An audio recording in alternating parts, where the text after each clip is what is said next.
Nakedly Examined Music needs your support. Please go to patreon.com/nakedlyexaminedmusic and sign up for a small recurring contribution to keep the music flowing. And using Patreon's feed of this podcast will ensure you never have to hear any commercials ever. Thanks! Santa dogs at Jesus' feet, Santa dogs at Jesus' feet, Santa dogs at Jesus' feet. There's no presents in the future. In the future. You are listening to Nakedly Examined Music, a podcast about songs and songwriters. My name is Mark Linsenmeyer. For more information about this podcast, please see nakedlyexaminedmusic.com. My guest for episode 103 is Homer Flynn, the designated interviewer for the anonymous band The Residents. The Residents formed in 1969 as an art collective in Louisiana. They moved to the California Bay Area. You're right now listening to the initial track, Fire, from their first release, the Santa Dog EP, 1972. Since then, they've released something close to 50 albums, always experimental, genre-defying, purposely weird. Today, we're going to be discussing Good Vibes from their most recent album, 2018's Intruders. Then we'll turn back to Blue Rosebuds, originally from the Duck Stab 1978 EP, and we'll also hear the 2014 live version released on an album called Shadowland, and then Kiss of Flesh, the climax from their 1988 God in Three Persons album. We'll conclude by listening to If Only, a brand new Residents song recorded for the Hardy Fox tribute album, The Godfather of Odd, just released. Now, as I said, The Residents is an anonymous band. Nobody knows who the members are, except Hardy Fox revealed himself shortly before he passed away in October 2018. Homer Flynn, who I'll be talking to here, is the owner of the Cryptic Corporation that represents The Residents. He's responsible for their graphic design, and he does all of their interviews. To learn more, please visit residents.com. So I will have played Fire, parentheses, Santa Dog, 1972, the first single, to show the origin of the band. We're going to get very quickly to something off the new album, Intruders, 2018. The song was Good Vibes.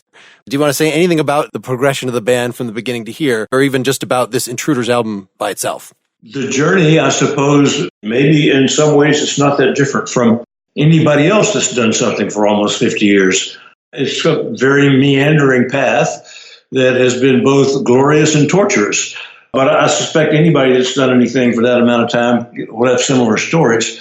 The Residents, the territory that they occupy is certainly unique, so that may make them a little different in some ways. As far as Intruders, ultimately it had to do with the sort of beings, in some ways imaginary, in some ways real, in some ways in a land in between the two, that all inhabit each one of us in a very personal way. The perfect example to me was like the girlfriend or romantic partner that you had, that maybe you were the one that wanted to break up with them. You broke up and then they haunt the cracks and crevices of your mind for like months, if not years after. And as much as you want to get rid of them, you really can't. Each of the Intruder songs is based on some sort of instance of that. Yeah, so they're kind of a bunch of thematically connected, but there's not like a single plot going over them. Should we say anything about Good Vibes in particular, or should we just give them the song in full and then talk about what it might possibly mean? Good Vibes, I don't know that there's that much to say about it. I mean, to me, it comes from the place of a character who is, to me, obviously very emotionally isolated.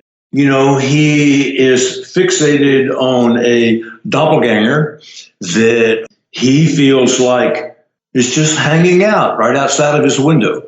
And every time he looks out, this guy's there. And every time he looks out, the guy's lost a little more weight. Meanwhile, he has been losing weight in the process himself. And this has been very upsetting to him. I saw him again. I don't know if he saw me or not. Maybe he can't or won't, or maybe I'm meaningless within the order of his existence, but he's always there. Standing outside the window, always in the same place. Everyone says they look just like you, but it's not true. Close, sure, but you see, I have a mole on my chin, and he has none. Okay, all right, he's outside in the dark, but they have to be some manifestation of a spirit world or another dimension or something, right?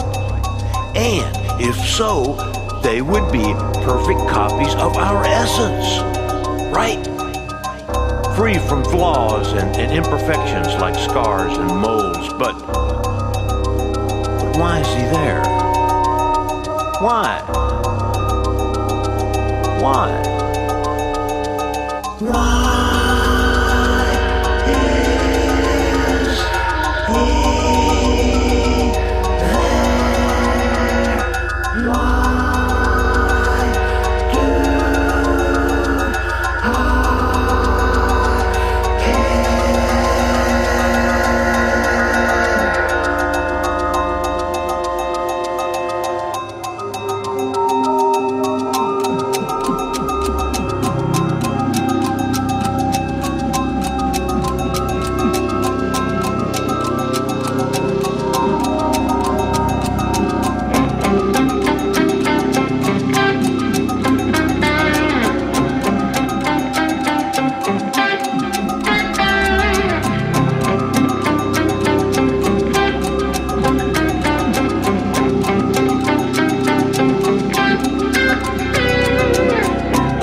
I really don't think I'm going to die, at least not anytime soon, but that's what they say. If you see one, it means you're going to die. Okay, I have been losing weight, and it's happened since he appeared. It's just a few pounds, but now I'm getting scared to step on the scales. I know, it's weird.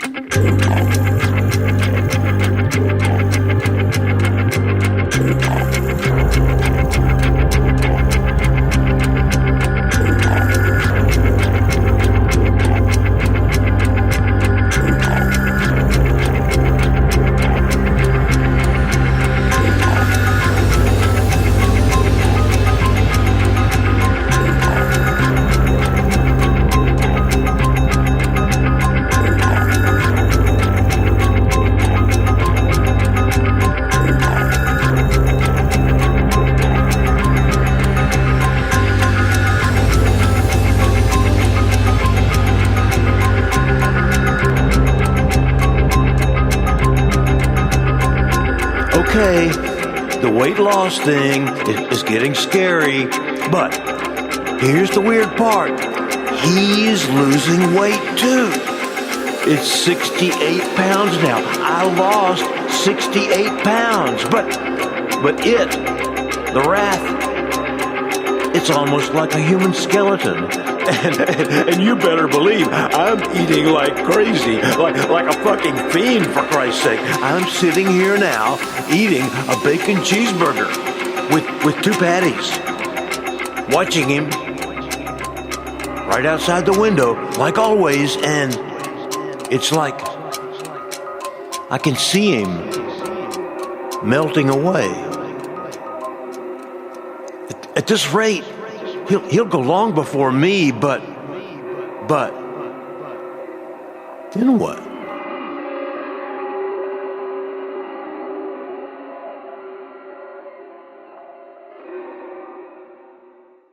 I guess let's talk about it as a story first before we get into kind of the mechanics of how the story fits with the music and all that. You know, it sounds like it's just a crazy person, but then he's saying stuff like as if this is something that has been acknowledged by other people, whether in legend or in specifics. Like, this is just in the alternate universe you're describing, something that just happens every once in a while and people see a doppelganger. I mean, did you have any opinions on where this narrator is coming from? He sounds very eager to describe a strange emotional place. It's not merely being disturbed and haunted. Personally, I see him as being very emotionally isolated. He's obviously, as you say, eager to connect with other people about this, But then on the other hand, does he ever leave his house? We don't really know. But the whole thing of, they say, I know the residents did some research on the subject of doppelgangers, and a very famous one historically was Abraham Lincoln saw a doppelganger of himself in a mirror, as I understand it, not terribly long before he died. They say that if you see one, it means you're going to die. How many instances of that we can find, I have no idea. But the residents discovered that as they were researching it and found it quite fascinating. I know that's part of what they were working off of. Maybe we can kind of talk in general about how is the story written first and then, you try to come up with a soundscape, or is it some kind of mixture of the two, or do you even want to shed any light on that? It's fine if you want that to be a black box. From my observation, it was maybe a mixture of the two. I think they were, for the most part, writing music and writing lyrics separately. It's like they create a bunch of music and they create a bunch of lyrics once they have a kind of a theme, and then they start trying to fit things together. And that's usually a pretty fluid process. I think the words become malleable in terms of what it takes to make them work with the music. And the music will be malleable at times, too. I mean, clearly, if you're writing a coherent suite, something that's supposed to be a story all the way through, then you have to have some idea, maybe not of all the specific beats, but kind of what spots need to be fit in here. With something that's more a series of semi-connected vignettes here, are there 5 other intruder songs that you know of on the cutting room floor in terms of the lyrics? Or does every idea, in order to get even realized enough to have a set of lyrics down, there's already musical ideas getting into it and it sort of develops as a whole thing? Well, there were a few more. I'm not sure how many, 2 or 3 more maybe, that didn't quite make it. In general, they kind of always do that. They always kind of overproduce so that they can select the stuff that they feel like fits together best. And it was not so much that those songs were bad, as much as they just didn't really seem to fit into the overall in the right way. At this point, at least in the production of these albums, would it be more grading those on how decent of stories are there? Or could it be that one of the stories is written, maybe you're not sure about it, but music gets meshed on it, actually gets produced to some extent, and then you say, this whole thing isn't really working. Like, is that a thing that happens? That could happen, but they usually take things more or less to completion. It's a complicated process. They worked with Hardy Fox very closely in terms of final mixes. There'd be a lot of back and forth and whatever. And so it's like, obviously, Hardy is not there anymore. And so now they're working with Eric Feldman. They take things to the point of what they feel like is an advanced demo. Then there's a lot of back and forth with Eric in terms of taking it to the next level. And then Eric has a mixing partner that he works with that takes it to the ultimate kind of fine-tuned completion. I had the impression with Hardy that a lot of the instrumentals were even seemingly intended. Sometimes they were even presented in an alternate version of the album, say, as a strictly instrumental piece. That it was, here's something that is more or less complete, and here's a story that you could tell in isolation, but it'll be cooler if it's over this. That it was somewhat hands-off. But you're saying maybe that it's more complicated than that. Certainly, it seems like in this song, well, I don't know. I was trying to detect, are there particular beats in the story where something has to kick in? It's going to be much more obvious when we get to our third song that we're going to talk about today from the God in Three Persons, which that is just much more straightforwardly theatrical. Like, this is the climax of the story, and now the music has to swell. But in this one, we have the introduction, we have this weird harmonics fading in, and the story starts, and it's pretty freeform. You don't have to stick tightly to a rhythm. You can have pretty coherent, full thoughts. Maybe I'm meaningless within the order of existence, that kind of stuff. And then at some point, pretty early on, about 23 seconds in, this kind of little dance beat starts. And then eventually we have the very residency. See, I have a mole on my chin, and he has none. Okay, all right, he's outside in the dark, but... And there's no obvious cue in the lyrics that, that's when this should come in, that he's entering into his elaboration of his delusion or whatever this is in a specific... Can you say a little about that? Should I be looking for, okay, yes, that's the vocal cue for when the music thing should come in, or is it a little more free-flowing, the connection than that? It's really more fluid than that. I do know that in particular with that song, there were a bit more lyrics that were written, and ultimately they decided that it was too much, and they went back and trimmed it back. For the residents, I mean, it's almost like, they don't have a lot of rules, but one of their rules is that they like for the lines to be so far apart that it's very easy to read between. They like to give a lot of room. Usually if things start to get too specific, they say, no, this is not right. Specifically, I can't remember exactly what more there was there, but there definitely was more points in there that the guy was making to support his delusion. So I'm always fascinated by, to the extent that this is theatrical music, that you're kind of doing a little audio play here, the extent to which the music is conventionally dramatic or more idiosyncratically resonant. In other words, like, what mood is this supposed to connote? So if you hear a like this basic theme, like that seems just like a self-contained Residence aesthetic. Like if you've heard a lot of Residence songs, I know Hardy Fox did not write this particular melody, but like it definitely comes from that DNA. And so I don't even know if you played that to somebody who didn't know any Residence, what they would think of that. Like it's a little funky, it's kind of going from a minor key to the major key. So it's kind of not sure if this is major or minor, a little uncertainty there, but there's no obvious, like, this is how you should feel when you hear this. Whereas the part right after that, the chorus, the like, that's like, I wrote General Hospital. Like, what will happen next time on General? Like, it's a kind of a more traditional suspense theme. They would be perfect copies of our essence, right?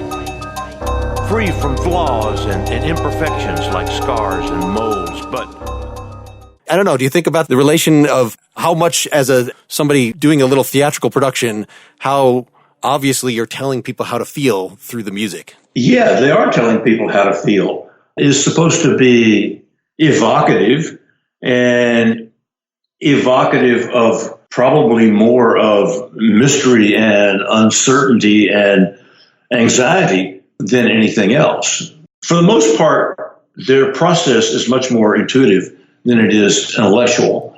So they know what feeling and mood they're going for. And, it's like they talk about with spaghetti, you throw it at the wall to see what sticks. And that's kind of what they do. They keep trying certain things, and then eventually it'll go, aha, yes, that's it. I mean, sometimes they hit it right off the top. Other times there's a lot of trial and error, but it's much more intuitive than intellectual. Sure. But when one is, coming up with which synth sound to use or something, or kind of once you get the orchestra defined, then you can be intuitive and you can jam and you can, how should I make it swish up and down and stop thinking. But once you're dealing with technology, there's an obvious deliberateness that you have to take, even in just figuring out what sound is this, sort of the hi-hatty sort of sound that I'm using here? Am I doing sort of a timbali thing? What, exactly what? They work a lot at times with samples. So once again, they'll just kind of stick samples in, go through a big long list of stuff. Oh, how's this? Sometimes that's not exactly right, and they'll go back and play it, or they'll find somebody else to play it more what they want, but at least that's pointed them towards what they want to do. Sure, yeah, I was wondering about that. I mean, if the whole thing is synth, then like you could see how one person might put that together, even if other people are providing feedback. But when you've got like this nice guitar riff,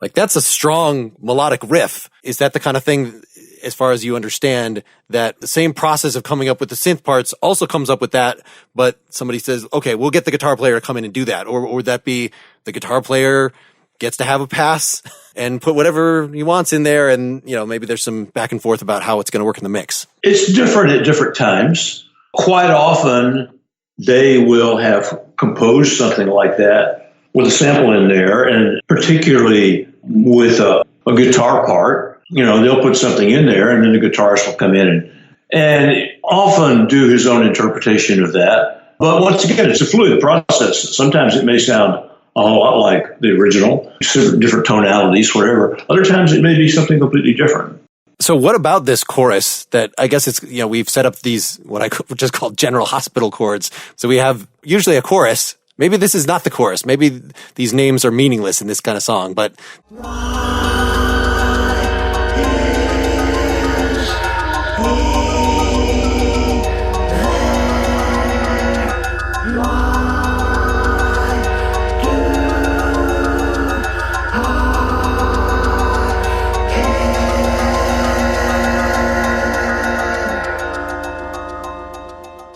that only comes in once.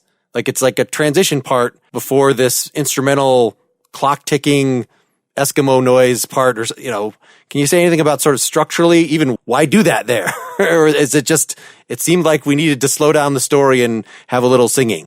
And once again, it's like, they get to a point and they kind of go, well, something needs to happen here. I think those lyrics probably had already been written, or they could have just been ad-libbed right on the spot. But once again, it's more like something needs to happen here, and hey, it might be cool to have a vocal come in, even if it just comes in the one time. And do you know, with the harmonies there, I'll say in quotes, if that's more mechanical or if that's multiple vocal passes that are then mixed together? There's some interesting straining between the notes, and I could see it going either way. The backing vocals sound mechanical enough that it could have just been, let's add the harmonizer. Yeah, honestly, in terms of that one, I don't really know. I know that for the most part, they prefer overdubbing with multiple voices, but, they use plenty of electronics, and they're certainly not averse to that. There's been some creative use of pitch correction over the years in terms of, like, let's have the singer, I'm thinking of something on Animal Lover in particular, of just a melody that sounds totally created out of using the pitch correction software to just say, this is going to be a B, not that the singer actually sang it which is just used in a more subtle way in music all the time, but like using it whole hog to create a melody like that out of a keyboard part, I thought was great. There's definitely a lot of vocal effects on this song. We've got a lot of delays. We've got a lot of fun stereo echoing just to help build the wall of sound. One of the Residents' primary values is keep it interesting. They love to entertain the ear. One of the ways they do that is by introducing new and hopefully unexpected elements. I really like this point where the sort of the clock ticking enters. It's right after the chorus there.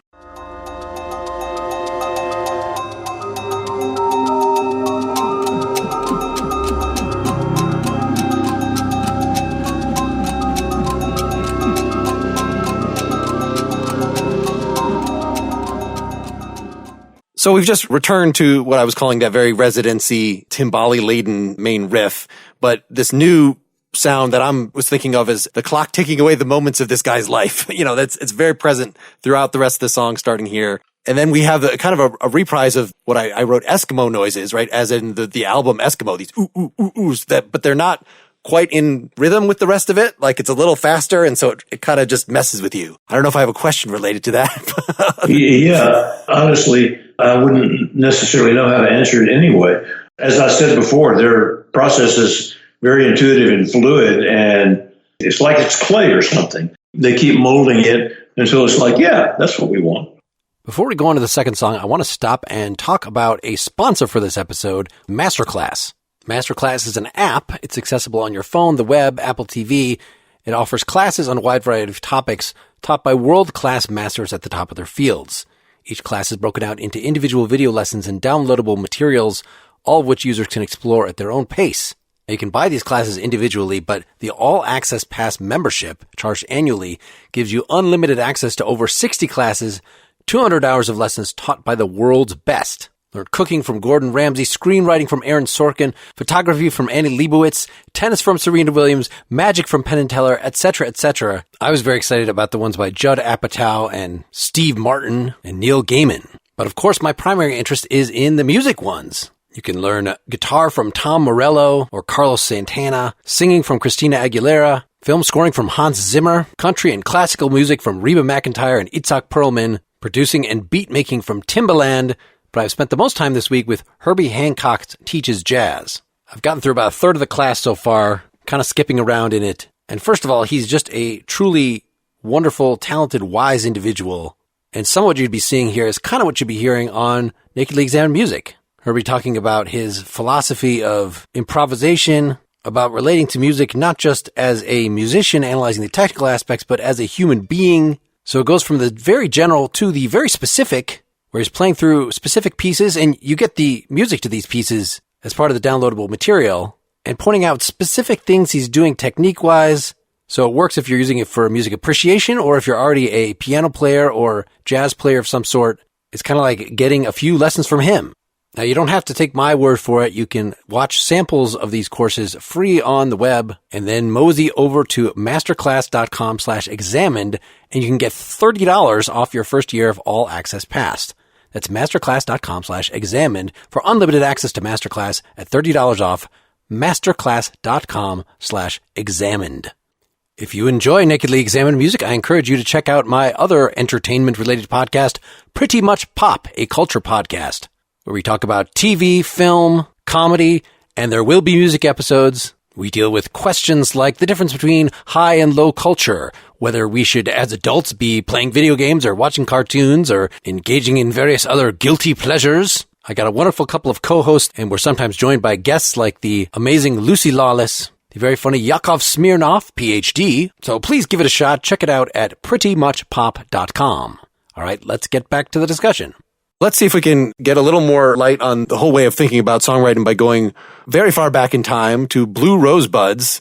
The original version, I want us to hear first from Duck Stab, 1978, featuring Snakefinger, Philip Lipman doing some of the guitar work here. Do you want to say a little about where the residents were at this point before we play that song in full? To be honest, the residents have always been a little bit shocked by the longevity and continuing interest in Duck Stab. For them, it was really an in-between project.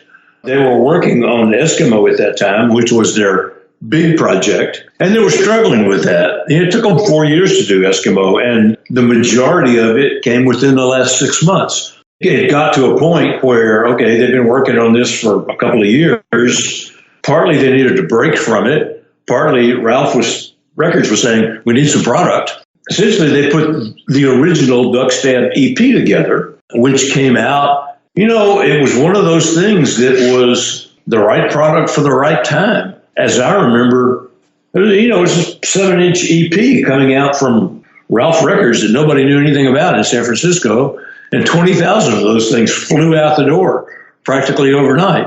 And ultimately, Ralph made the decision 6 months or a year later, I don't remember exactly, that, okay, this is all well and good, but we would like for this to have an extended life in the marketplace, and a 7-inch EP is not going to do that.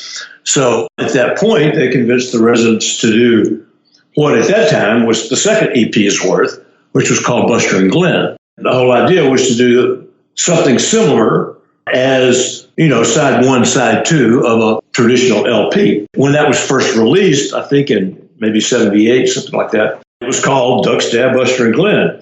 And it had two covers. You had the Duck Stab cover and you had the Buster and Glenn cover. And that was a way of marketing it in a more valid way than, a 7-inch EP. But at the same time, it was confusing to people. What does this mean? Duck Stab, Buster and Glenn. And so then the decision was made a few years later just to fold it all together and call it Duck Stab, which is the way it has existed ever since. So regarding Blue Rosebuds in particular, it seems like these songs were not particularly, the way you're describing it at least, it doesn't seem like Residence is the first band to be, working on my artsy project, and then I kind of throw out some pop songs pretty quick, relatively pop songs, and people like those way better. Like, oh well. So Blue Rosebuds in particular, I was thinking these lyrics must have been taken from some 1940s, I love you and 'cause I do, my skies have turned from gray to blue, that there must be some source material, but I only ever found on the web at least like a reference to this song. But they're definitely, playing on some trope of the traditional love song. They are. Basically the whole idea is that they're setting this up as an overly simplistic love song and then stomping all over that. And ultimately, that's exactly the intention. It's kind of a bait and switch kind of a thing.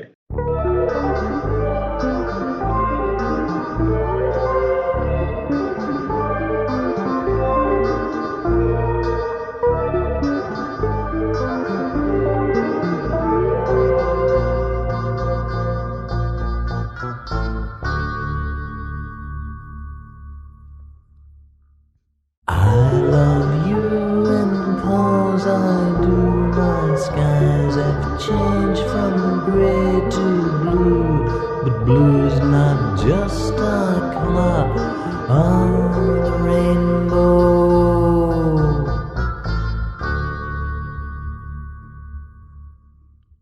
Its shade is not a hazy hue, but pure and hard, my sky blue. It's like a Roman candle coming, Rosebud.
Skies have turned from gray to blue, but blue's not just a color on the rainbow.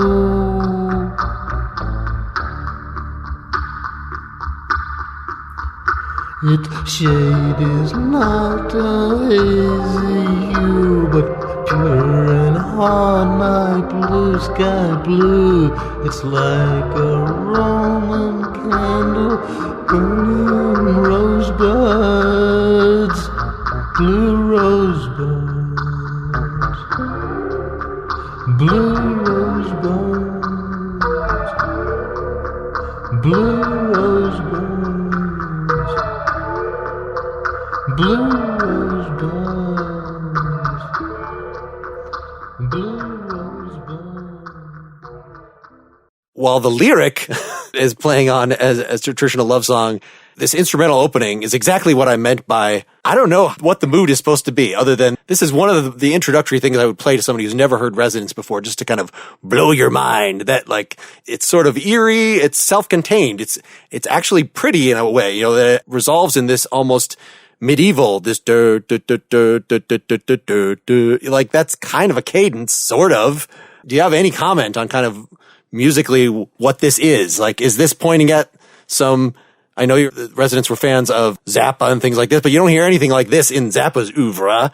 Is there contemporary electronic, you know, late 20th century stuff that this is tonally pointing at, or do you have any idea? Honestly, I'm pretty much clueless. Once again, I was more on the Ralph Records side of things at that time.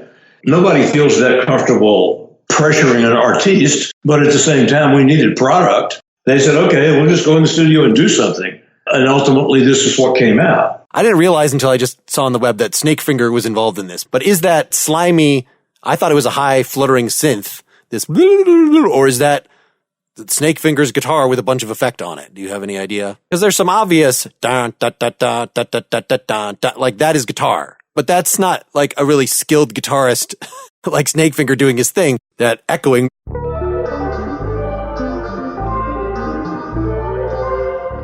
I think that was Snakefinger. Okay. With some kind of effect. Yeah, just unearthly. Like, it could be played with violin bow as far as I know, right? You know, there's a interesting transition here when you finish the second.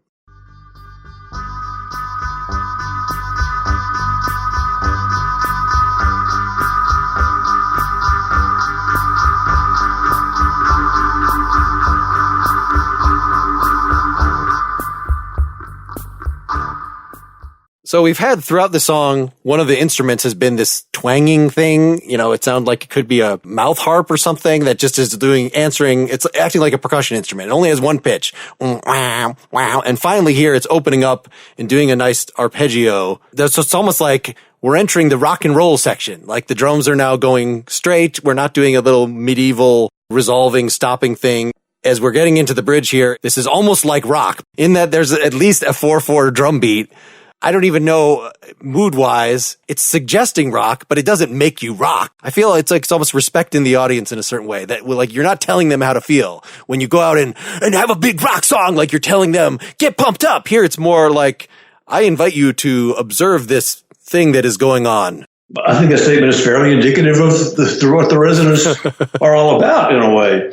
They're constantly inviting their audience to come in and see what's happening here and then make up your own mind what it's all about. Yeah, that we get to this dun dun dun dun dun dun. I think of like the fake Indian. It doesn't seem like a coincidence that Eskimo was going on at the same time. They were playing with these, I don't want to say indigenous rhythms or something, because it's more like what kids grow up thinking are indigenous rhythms in terms of like that this becomes. And then the fact that this is the underlying part for, it only became later clear to me that there was a singing resident who was doing all these silly voices. I assumed it was all 4 band members or however many band members kind of chiming in on, but you can hear at least, it sounds like it's probably the same voice, but it's a character part. I mean, do you want to say anything about where this lady character who is, I guess, answering the love-struck fool is coming from? This particular tone of makes you wonder why he's so enamored with this person. It does make you wonder for sure, but I think the reality is that more than anything else, it points out the fact that he's living in his own dream world. You know, she's not part of that dream world. It's like, you know, whoever he sees her as is a projection. And she's kind of letting him know that, you know, hey, I'm not your dream babe. You're barking up the wrong tree, I think is the expression. You know, I thought where you're going with that is that this is an exaggerated character that would be like actually part of the dream, but the part of the dream that's your subconscious telling you that you're full of crap. Because obviously no human being is going to, even if a woman is smacking down a man for his unwanted affection, is not going to say, malignant with the misconception that a grunt can gleam, your lichen-covered corpuscles are filthy to my fist. You know, these kind of, some of the best lines in Resident's history, or at least the most quoted. Infection is your finest flower mildewed in the mist. Any thought about kind of what the poetic influences are here, or is it Dr. Seuss? I think they had a lot of lyrics that they had written at that point. And so when it came time to put this thing together, it becomes like a puzzle. We'll look in this box and see what we have here. I think they really liked that lyric. And so the other part, the kind of like pseudo love song stuff, I think was probably more written as a setup for the second part. But I think the first part already existed and they liked it. And so they're trying to figure out how to make that work in a song. Well, and then it's great how when it comes back, the singer is clearly not being as confident about it. And I want to point this out because we're going to hear the more recent live version of it soon, where this idea sort of goes out the window, that you've got, I won't say a confident delivery, but some sort of sing-song delivery. And then you've got the bridge that is blistering, smacking the original singer down. And then we repeat the lyrics verbatim after that, but it's just more, now I'm not so sure of myself. You know, the manhood reduced by more than half. There's certainly a sense of vulnerability that comes out when the singer comes back. But my sense was that for the more recent version, there was actually some anger in there too. It was not approached more from the point of view of vulnerability, but more pissed off.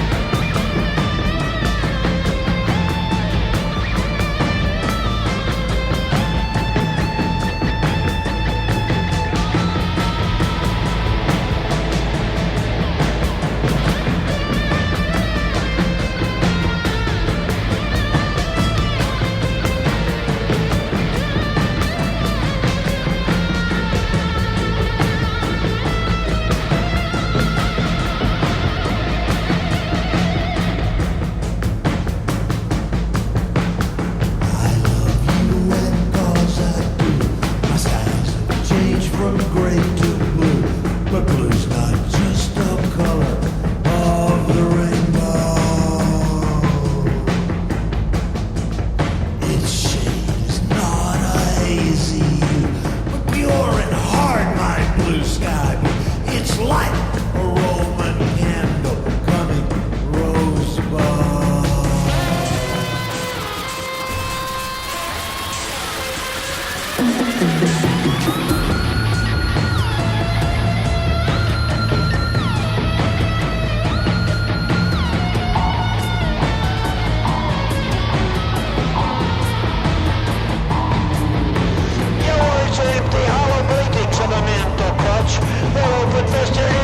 satisfaction with a velvet touch. I need a eating Eskimo with gag upon your sight, convulsed into oblivion from laughter, awkward pride.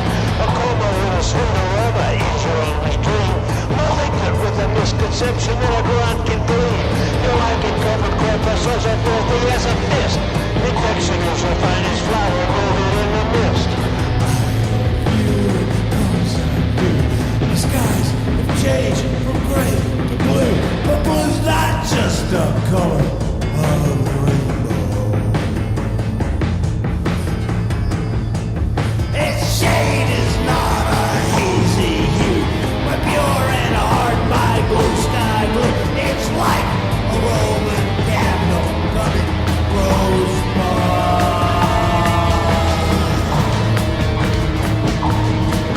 Blue rosebud. Blue rosebud. Blue rosebud. Blue rose.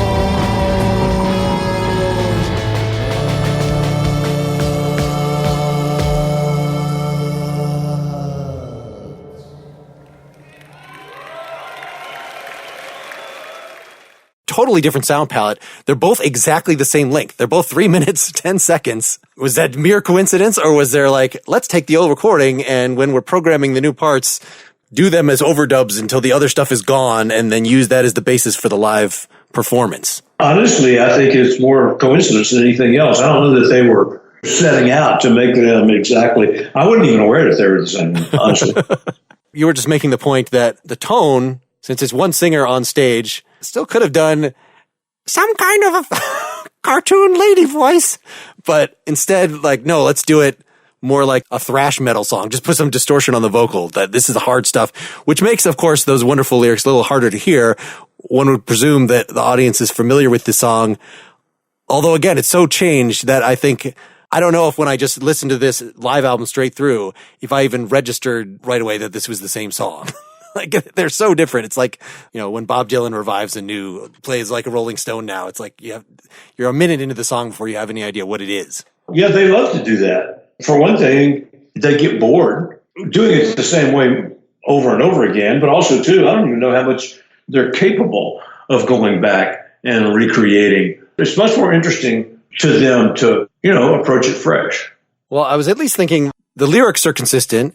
The melody is not necessarily consistent. The rhythm of the lyrics is the same. Certainly we don't have any attempt to recreate that snake finger guitar thing. And that's, you have a different guitar player. It's a different setup. I would kind of think that the guitar player would have in mind how the original riff sounded. I hear some of the same notes, but it almost sounds, the guitar line sounds more like Beat It.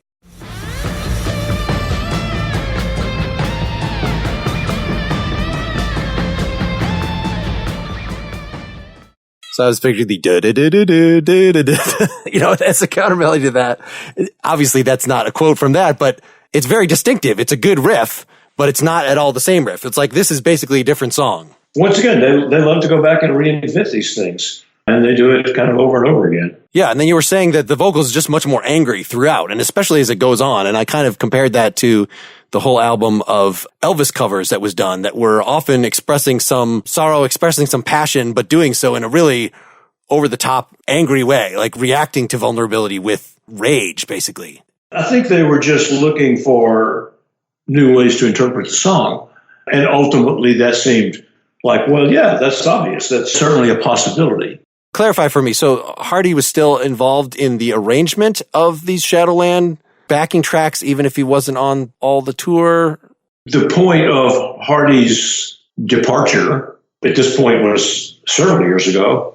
It was pretty fuzzy. He certainly did a lot of arrangements for their live shows. But at what point he completely dropped out, I remember the last time he was on tour with the group was when they played at South by Southwest for the premiere of Theory of Obscurity.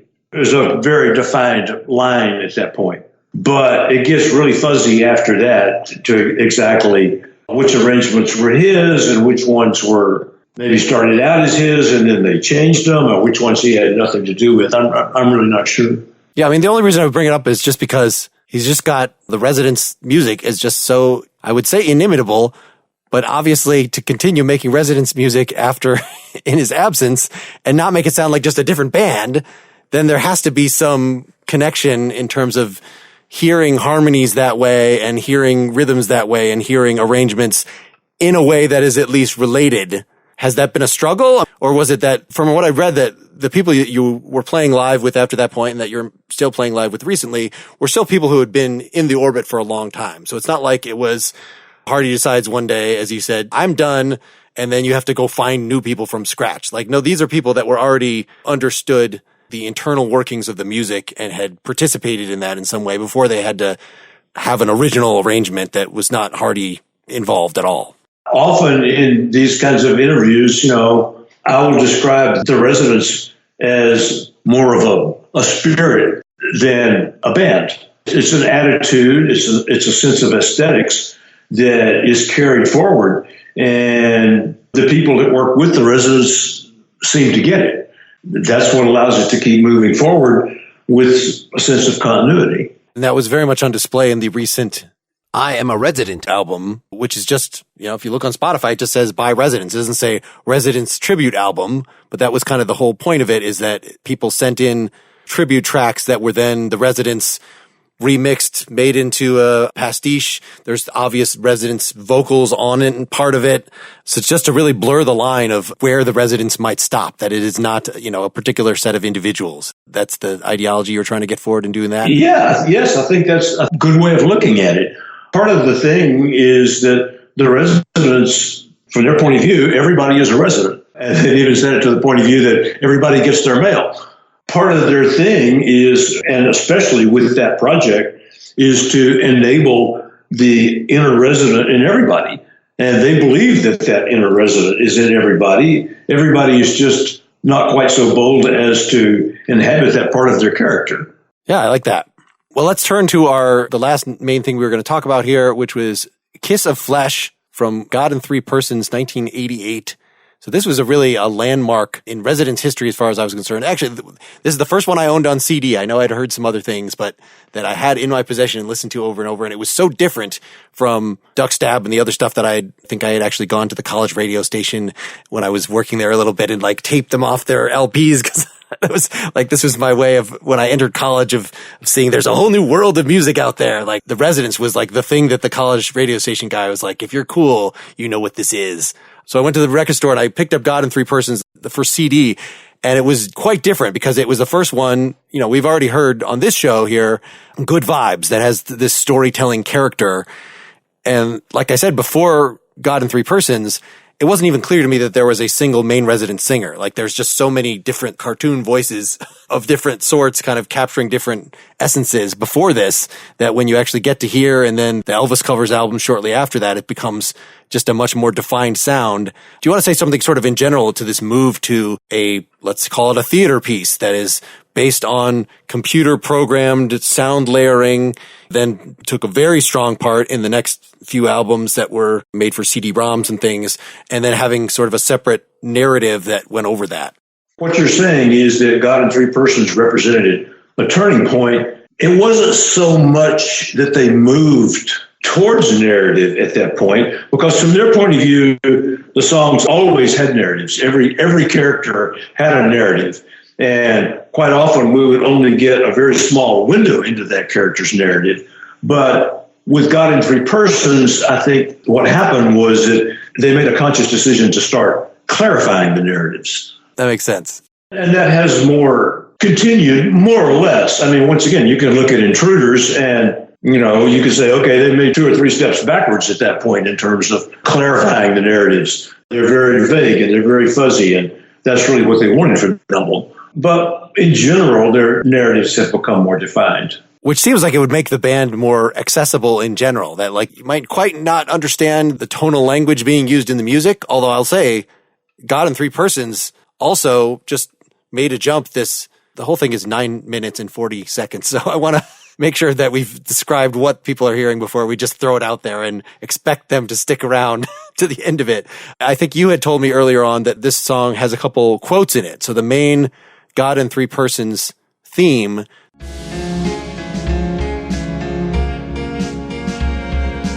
which is outlined in the very first song of the album, which is not what we're hearing. We're going to hear basically the climax of the album. It's the second to last song on the whole album, but that is pulled from, what is the source on there?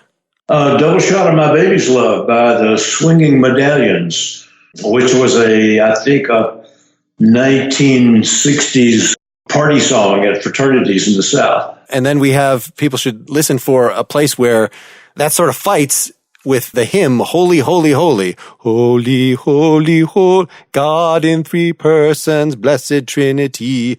So we actually get the title for the whole suite from that. Yeah, anything else sort of preparatory before we just throw them in the deep end here? I guess the reason that we've marked this episode as explicit, I'll say that much. Yeah. The residents are all from the South, sort of from WASP culture, and God in three persons, Holy, Holy, Holy. I don't know how much exposure that has ever had outside of Protestant religious culture. I don't even know. I don't know if it's originally from Europe or if it's originally from the South or whatever, but they certainly grew up with that. As the story of God in three persons, which is all about a very strange, shall we say, romantic triangle between a pair of Siamese twin faith healers and their manager. As that story evolved, somehow God, the theme of Holy, Holy, seemed very appropriate to them. And they really liked the whole idea of contrasting the juxtaposition of the profane against the religious in a way. That was, I think, a very fascinating idea for them. And in a lot of ways, that still is a fascinating idea. The juxtaposition of the profane against the sacred. And I guess just so people can understand the story a little bit, these are Siamese twins of opposite sexes. So it's biologically impossible. That's not the way fraternal twins are made, of the single thing splitting. But that's the conceit here. And so this manager, who has been increasingly flirtatious inappropriately with them, strangely is concerned not with, is it clear what the ages of these twins are? Teen of some sort, or is that? We know that they're young. They're like teen, maybe early 20s at the most. But they're not really opposite sex as much as they are both very gender fluid. His perception of them is that they switch. There's one of them in particular, as he said, there's one of them when she was she, that when he perceives that twin as a she and he interacts with that one, he feels a very strong romantic compulsion in that direction that he feels like is being reinforced on the other side. And the erogenous zone is the place where they are connected. It's not sort of where one would expect, which also, is the place that does the faith healing and, is important in other ways, I guess, in the story. Right, exactly. They are joined at the shoulders. And so their union, the Holy Union, supposedly they have the power to heal people. And the source of their power is the Holy Union. All right, I think we set it up. Let's go.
I returned while they were eating supper at the table, seated side by side upon their special stool.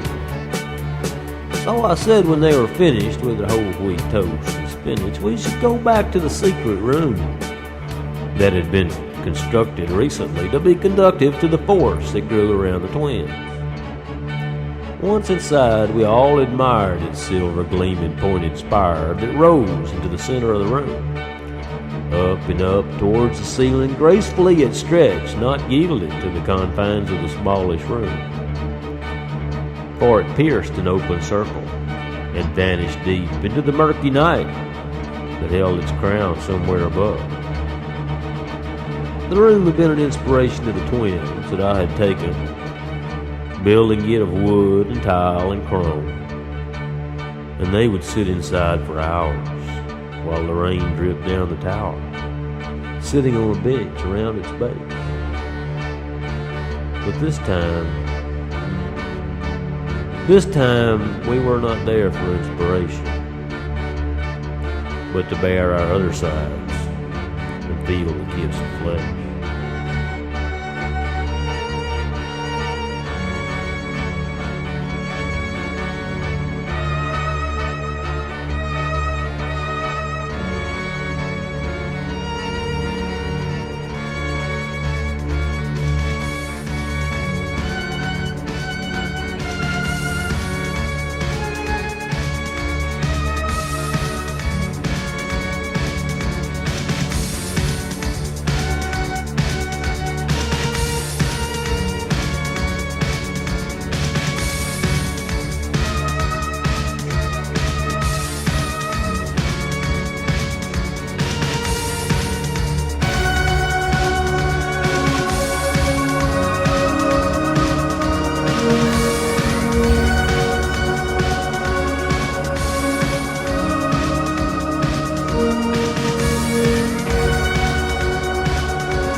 Take your clothes off, I commanded, like a bold and common bandit basking in a feeling of control. I was standing back behind them with a length of line to time once their nakedness had been revealed. Kneel, I said, becoming heated, for the task had been completed, and I felt my goal was drawing near. Then I heard a little snicker. What was that? I said, and quickly giggled, spread infection in the room. Stop, I said. But it seemed to spread and spread. Stop it, or I won't show you anymore. We can't believe that you're so dumb to think we needed anyone to show us what we've known about What? for years. I screamed in disbelief, so certain that I was the thief that took away their purity. I said, but what about the other night when she and I were locked so tight and... Laughter drowned me out, so I stopped. What makes you think it was her? The mocking voices said with words that sliced me open fast and quick. But I know it must have been because I smelled her heated skin and... Don't you see there is no she now? Don't you see there is no she now? Don't you see there is no she now? Don't you see there is no she?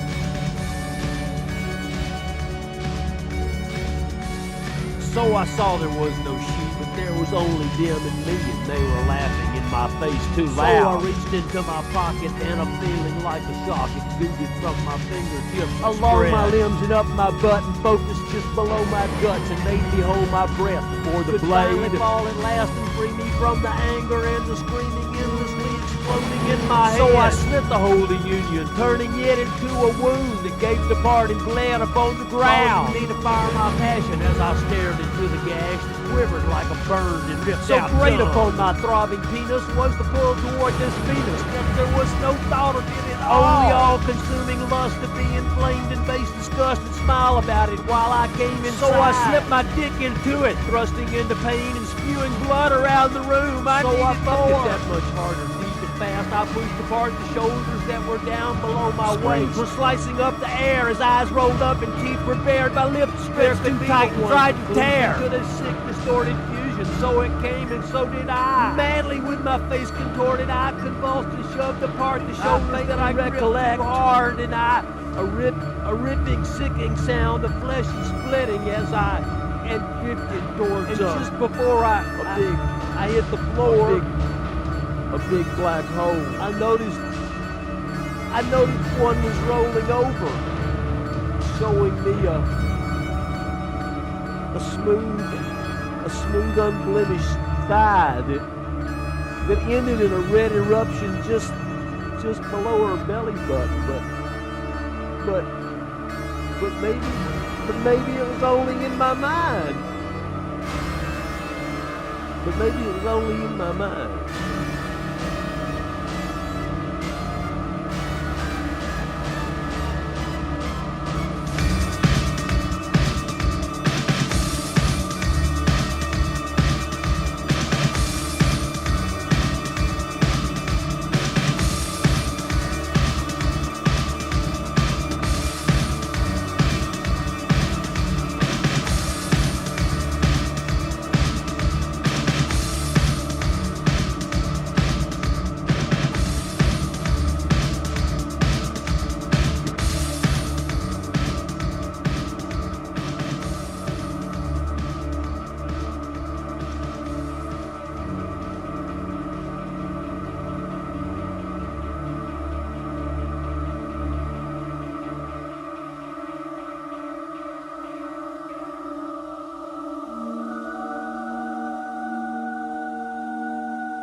So this is much more so than Good Vibes, a straightforwardly theatrical piece. You actually, I think you were telling me, this actually had a theatrical performance, 2016 or so? Yeah. Of everything that the Residents have done, I think this is maybe the single piece, maybe with the exception of Eskimo, that they felt the most strongly about in terms of it could really work as a theatrical production of some kind. Ultimately, they've been waiting for 30 years for that to come to the other people to figure that out. They had made a connection with ACT, the American Conservatory Theater, which is a very long, well-established theater group in San Francisco. Ultimately, they did a reading of it, probably in the fall, September of 2016, have had continuing conversation with other people about developing this as a theater piece. And the most exciting thing right now is that they will be performing this at the Museum of Modern Art in New York late in January of 2020. They are extremely excited about that and are very curious to see where they can take it after that. I mean, they're still in conversations with ACT, but ACT, the management of ACT, the artistic director, has changed and turned over. Whether there's still an opening there for them with that or not, it's hard to say, but meanwhile, they're continuing to push forward, and it will be happening at the MoMA, and they're pretty excited about that. Yes, I really like the Greek chorus, Laurie Amat singing harmony with herself, that is throughout this album of, we're almost over, the album's almost done, that talking directly to the audience that just makes it a piece of theater, well, actually meta theater. Yeah, and Laurie will be part of the performing group at the Museum of Modern Art. Excellent. I guess, do you want to say anything about the change in sound with this album? The synths were much more primitive, so if you're doing drum machines, it's not going to sound like the new version of Blue Rosebuds, which has just a wonderful, huge sound palette. The drum machines here are almost, I won't say purposefully square, but it certainly doesn't shy away from that. To me, that kind of pointed out, just like having the Greek chorus shows, this is artifice, whereas a normal rock and roll sound, even in the 80s, this is like late 80s. So, you're trying to get something sort of natural and, I don't know, something with a deep emotional impact. Whereas I felt like the sound selection at this stage was simpler by design. Like, let's get something that sounds more like a sine wave, that sounds more like a synth than whatever was the most cutting edge at the time. Was that intentional, like to kind of set the mood, or that's just the technology you were working with?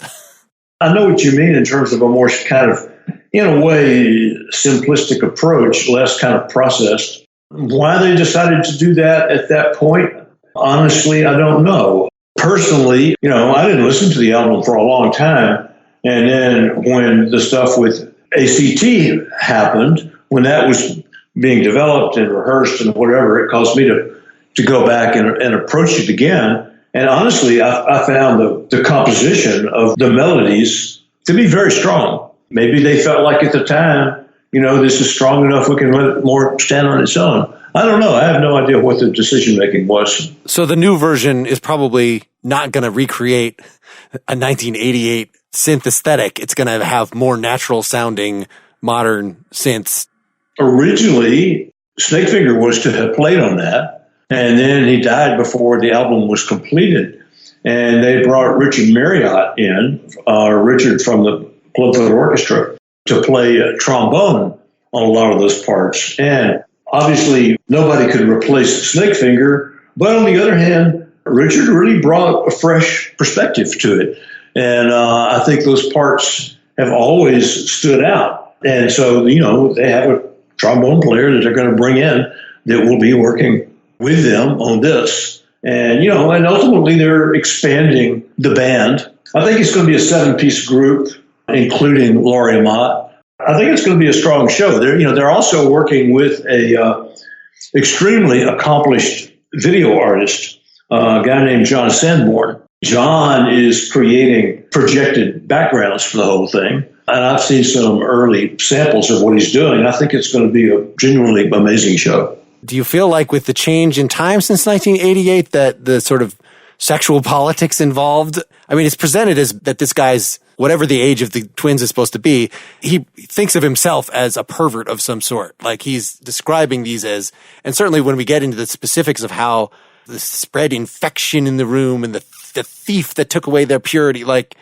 this person does not think very highly of himself. Does the equation change given different attitudes toward managers who might move in on their proteges at this point? Or you still think that this is a vivid sort of morally neutral enough picture? The narrative is not telling you either that this guy is bad. In fact, the song after this, like he's separated the twins and yeah, he doesn't get to live with them anymore. He doesn't get to be their constant companion, but they visit him. They reminisce about old times. Like it ends pretty happily. And he's reflecting on the twins are pain and pleasure. And one gives you need the pain to be able to measure the pleasure. You need both things, which is a weird outcome to come immediately after this extreme act of violence that was in the middle of him basically trying to molest these twins.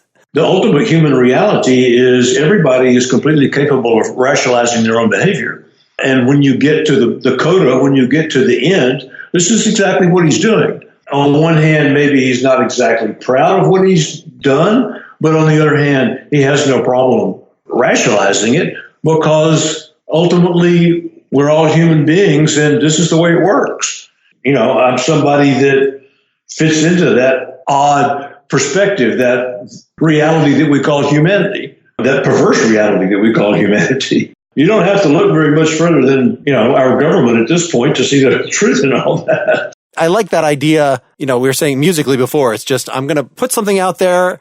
It's going to be tonally ambiguous. So that it's weird, that it's unusual, but you're not quite sure whether you're supposed to feel dread or this is a nice part. It's presented in a calm way. There's something about the mood that's ambiguous. And so making the morality of it ambiguous as well, that these are just characters often drawn in a weird, exaggerated way, but with clear human connections to real experience. That throw that out there. That's what art is. Let the people decide how to take that in. Absolutely. That's a very good way of looking at it. When they make the network TV version of this, they'll change the ending and he'll be thrown in prison. So there you go. And the twins will be reunited, and they'll be, on their world tour, meeting with the Pope.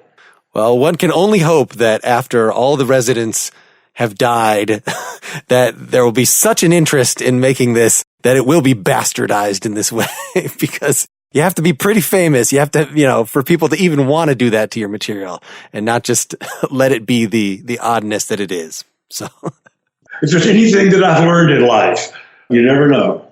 Well, why don't we go ahead and introduce the last thing? We're going to just introduce this and say goodbye. We're not going to talk about it in detail, but you had suggested this morning, the song is called If Only. Is that right?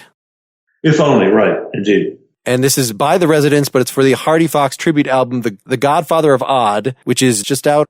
Do you want to say anything about this song or why it was done? Or Hardy had started doing a series of solo albums, most of which, if not all of which, came out on a very small CD-only label called Klein Gallery in Vienna. Walter Robotka, who runs Klein Gallery, he and Hardy were fairly close, and he decided that after Hardy passed away that he wanted to do a tribute album, so he asked the residents to contribute. And I know there are several other people that have contributed. Fred Frith, I think, has contributed to it. Ronaldo and the Loaf have contributed. I think maybe Blaine Renninger and Stephen Brown from Tuxedo Moon have contributed. I've seen the list. The I Am a Resident album that you referred to earlier, I think there were maybe several people that contributed to that have also contributed to the Hardy tribute album. But, the Residents, to me, it's a more wistful piece than anything else. And that wistfulness, it's, if only. And it's kind of like, if only this had happened or if only that had happened. And I don't think that there's any sense of regret about it. There's just a sense that maybe things could have gone different ways at different times, but ultimately they went the way they were supposed to. Yeah, one of the things I liked about this, just, the fact that the Residents created their own musical vocabulary that did not overtly have, like, now we're doing the happy song, now we're doing the ballad, that it's just its own thing and it's identifiably Residents, that then you could use that to actually express regret or express quite a few things and just have it have a unique character. It's not a wistful song. It's not if only I'd... No, not at all. Not at all. Well, thanks so much for doing this. I really enjoyed the opportunity to go back through this material and to get as close to a first-person account as anyone is allowed to get of the Residents. So this was a great treat. This was years in the brewing. Thanks for having me on, Mark. It's always interesting to hear what other people think of the Residents and how other people interpret their work.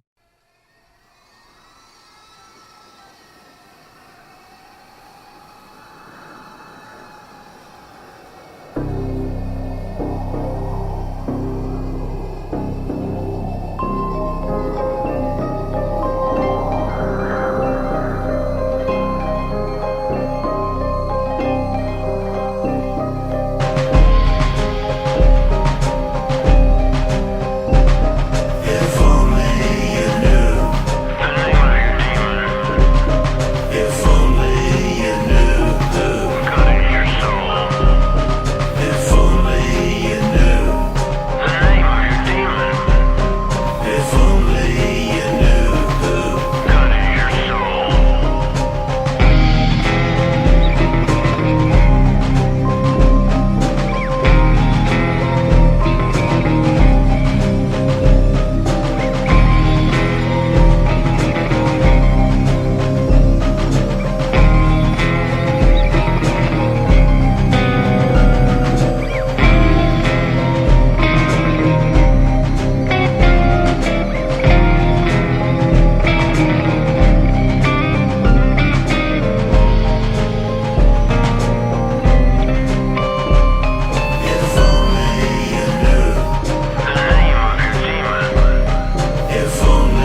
of death pressing down upon your chest.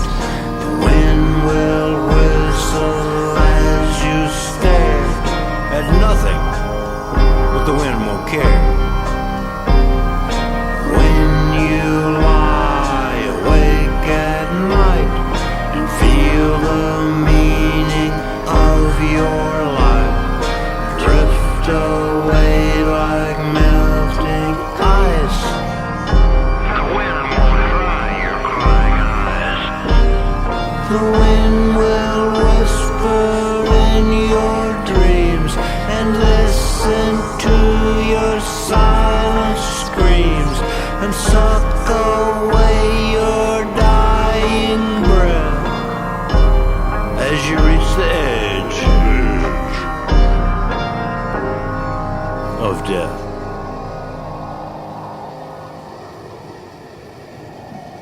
If only you knew. If only you knew. If only you knew. How much I loved you.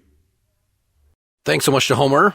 I'll say I first reached out to him in the summer of 2013 about potentially involving him somehow in the Partially Examined Life podcast as someone to talk about ugliness, about the Residents' music regarding ugliness. He ended up not thinking that was a very good fit, so I contacted him again after I had Jonathan Sagal on the Partially Examined Life, and then again when I created the new music podcast. And really, the reason that I reached out to him again this time was because I had taken a break from looking for guests and instead at leisure revisited some of my wish list. So going forward, yes, I'm still going to feature some newer artists, some folks that were pitched to me by agents, but I'm also just aiming high. I just managed to set up an interview with someone that I own more than 5 CDs by. I'm not going to reveal names until I actually record the thing because who knows what'll happen. And I'm going to keep emailing folks that are potentially out of my league because who knows, they might say yes. Now, if you're intrigued by what you heard today and want an entrance point into the Residents, I would recommend the late 90s, early aughts phase. I think that might be the most accessible. So there's one from 1998, Wormwood, Curious Stories from the Bible. I actually saw that tour. And look up the liner notes on that. That one is really well explained. Even if you don't quite know where the music's coming from, I think you'll get it conceptually. It's very interesting. The one after that is called Demons Dance Alone. It's about 9/11. It's got some more traditional melodies in it. Still weird, of course. And maybe the most lush one, shortly after that, Animal Lover, 2005. It's kind of a series of vignettes from the point of view of animals. There are a lot of guest singers on it, some folk instruments. So I like that era, but a lot of people, of course, swear by the really early stuff.